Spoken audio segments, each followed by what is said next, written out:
जय हो। भगवती देखिए ना, भगवान स्वामी महाराज जियो और जीने दो। हम तो शब्द बोला जियो और जीने दो, ये संदेश लेके जय जिनेंद्र नेपाली आम्ही तुम्ही ते बोलायचं भगवान महावीर की जय आज हो। तुम्ही या ठिकाणी महाराजांची भेट एक मिनिट जैन साहेब बोला। भगवान महावीर की जय।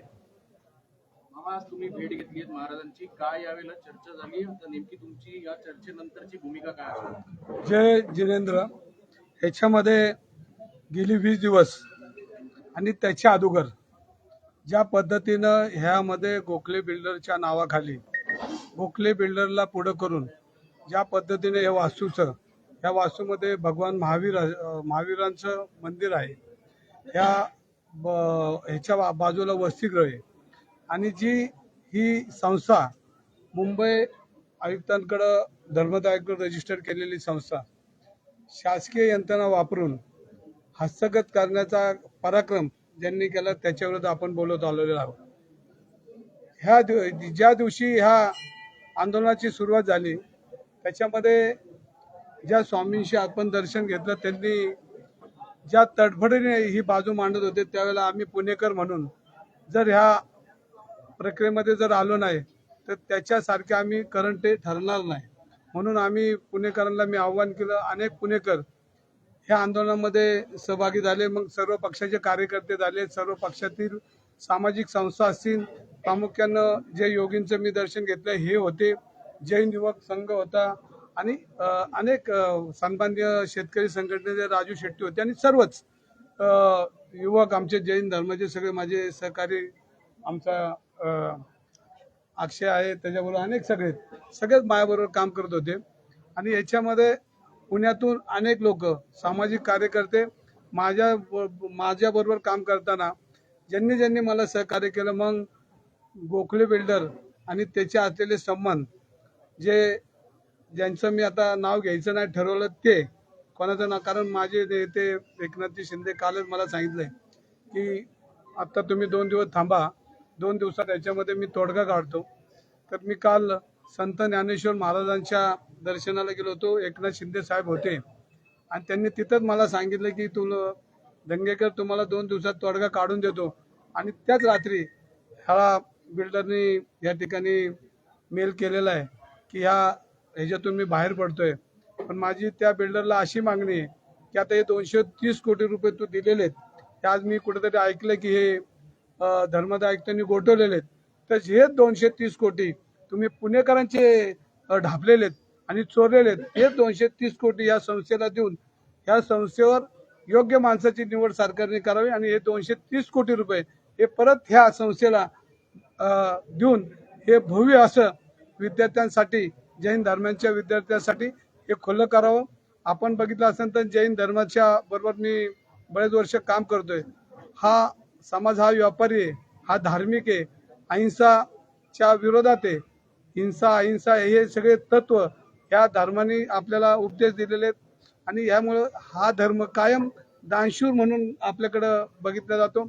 आपले उत्सव असतील, मग वारकरी आलेले असतील, गणेश उत्सव असतील, कुठल्याही धार्मिक कामाला यांनी 2 पावलं पुढवून त्या सगळ्या समाजाला किंवा सगळ्या धार्मिक हिंदू धर्म संस्कृतीला कायम पुढे पाठिंबा दिलेला आहे।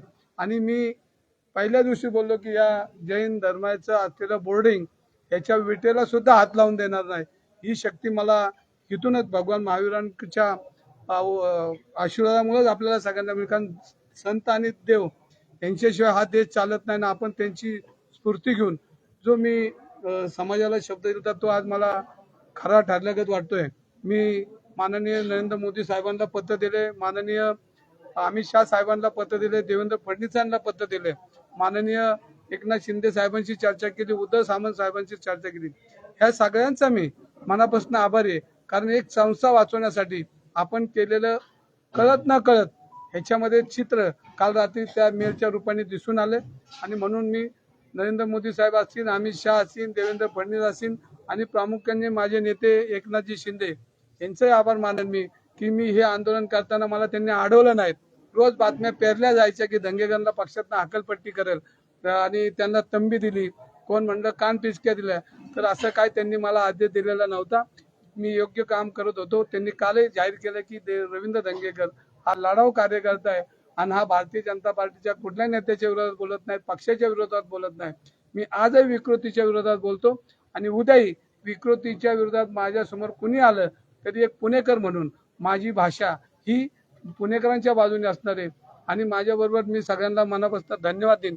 सर्वच पक्ष, सर्व सामाजिक संघटना आणि प्रामुख्याने एकनाथ शिंदे यांचे मी आभार मानेन की या आंदोलनाला त्यांनी मला कुठं अडवलं नाही, पण एक सल्ला दिला की आपल्यामुळं कुठेही मित्र पक्षांना त्रास होता कामा नये, म्हणून मी कुठल्याही पक्षाच्या नेत्यांच्या विरोधात किंवा पक्षाच्या विरोधात बोललो नाही.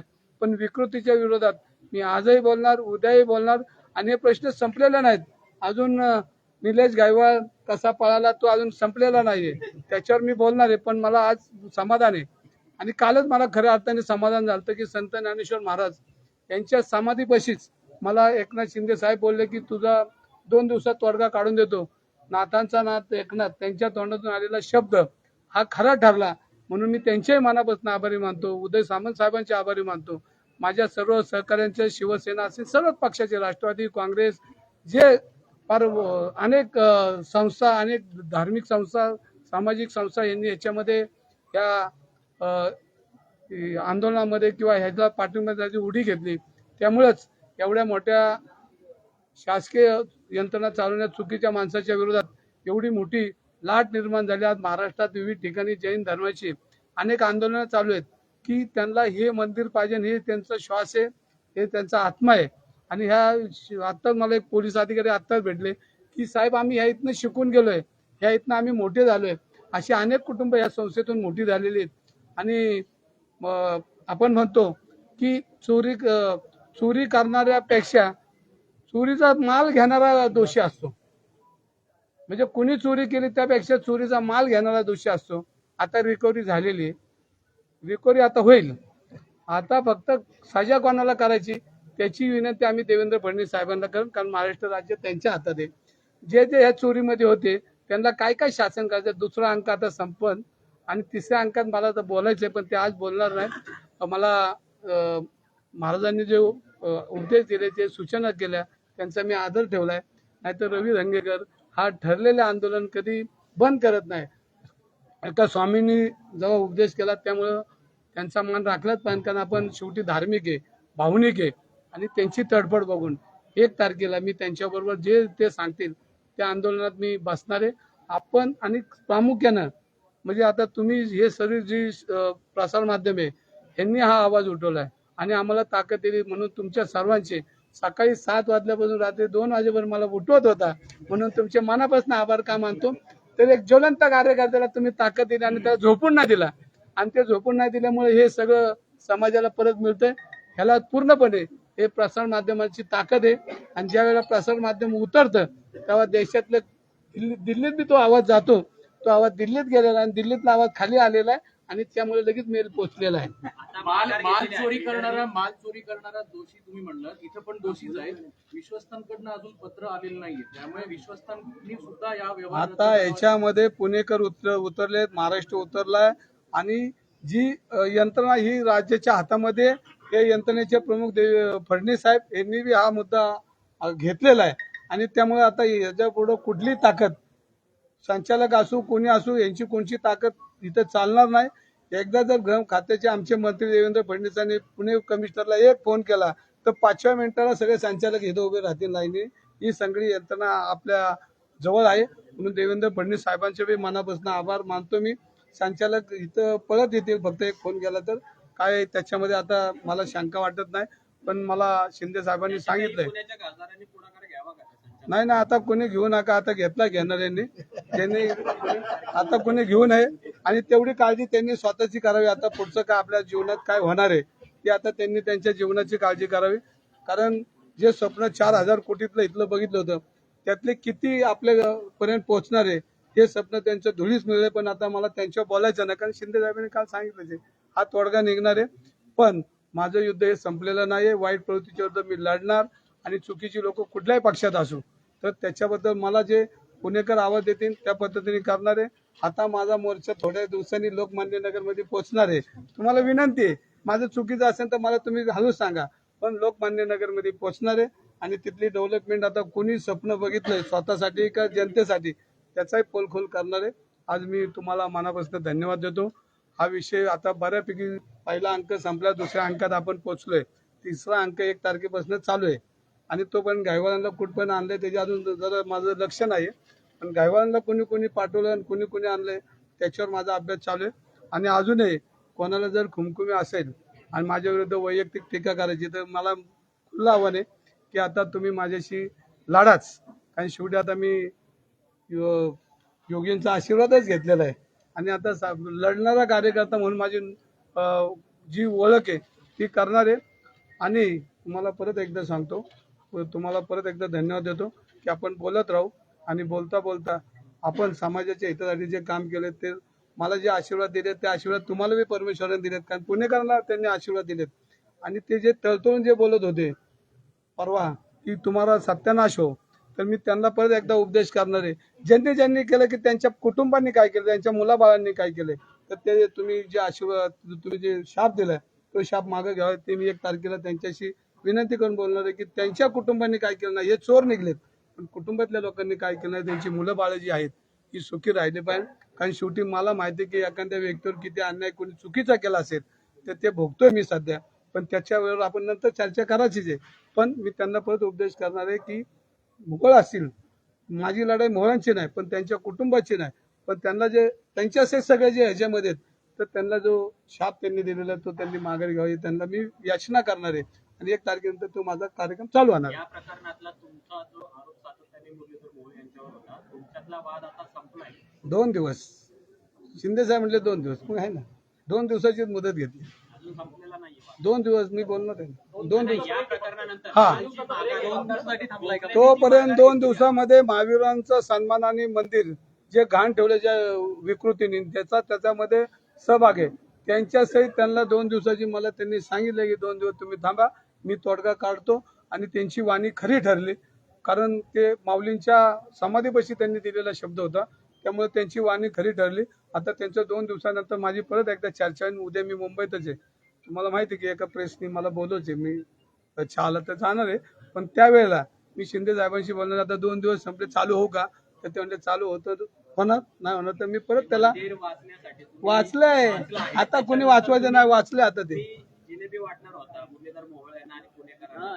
त्यांना खाऊ घालणार का जिलेबी? बघा आता तुम्हाला सांगतो, कढई तापवायला ठेवली, पूर्ण व्यवहार झाला, तेल ओतलं की जिलेबी काढणारच. पण हे सगळं जर झालं तर राजीनामा तुम्ही मागितला नाही, होता. त्याच्यावर 2 दिवसांनी बोलायचं ठरलंय ना आपलं. आता शिंदे साहेब सांगितलं 2 दिवस बोलून. 2 दिवस मला काय झालं, उदय सामंत साहेबांचा फोन आला, कुठल्या तरी चॅनेलची मोडतोड करून अमित शहाबद्दल मी काहीतरी चुकीचं बोललो असं फिरतंय. तर त्या चॅनलला मी अमित शहाचा कधी उल्लेख चुकीच्या पद्धतीने केला नाही. जी विकृती आता आहे त्या आजूबाजूच्या ह्या लोकांमधली ती विकृती काहीतरी पट्टी फिरवती आणि त्या खरा खुलासा त्या ज्यांचं चॅनल आहे त्यांच्या चॅनलचं तिथं नाव टाकलं त्यांनी एक तर पोलीस फौजदारी करावे, नाहीतर त्यांनी खुलासा करावा. कारण त्या मी जी बोललोय त्याची मोडतोड करून काहीतरी टाकलेलं दिसते. मला तोच फोन आला होता. तर मी सामंत साहेबांना सांगितलं की मी असं कुठलंही वक्तव्य केलं नाही, करणार नाही. माझ्या तोंडात घालण्याचा जो प्रयत्न केलाय तर ती ज्या चॅनलची मोडतोड केली त्यांना माझी विनंती की या लढाईमध्ये हा फोकस दुसरीकडे न जाता हा फोकस इथं ठेवला पाहिजे. काही यंत्रणा हे फोकस बाजूला जाण्यासाठी प्रयत्न करतात, तर त्या चॅनलला विनंती की त्यांनी आता खुलासा करावा. जय हिंद, जय महाराष्ट्र. तुम्ही म्हटले की 10:30ला सांगतो, काल जे काही घटनाक्रम घडला सकाळी 11 वाजता गोखलेंनी मेल केला, पण रात्री 11:30 वाजता घोषणा झाली. या दरम्यानच्या काळामध्ये जवळपास 12 तास काय झालं होतं असं की घोषणा एकच रात्री करावी. आता ह्याच्यामध्ये आपण बरंच बोललोय. 1 तारखेला परत मला बोलायचंय, माझे की शिल्लक ठेवा कोर्टा काहीतरी, तर 1 तारखेला बोलायचंय. आणि आपल्याला परत एकदा धन्यवाद देतो. जय हिंद, जय महाराष्ट्र.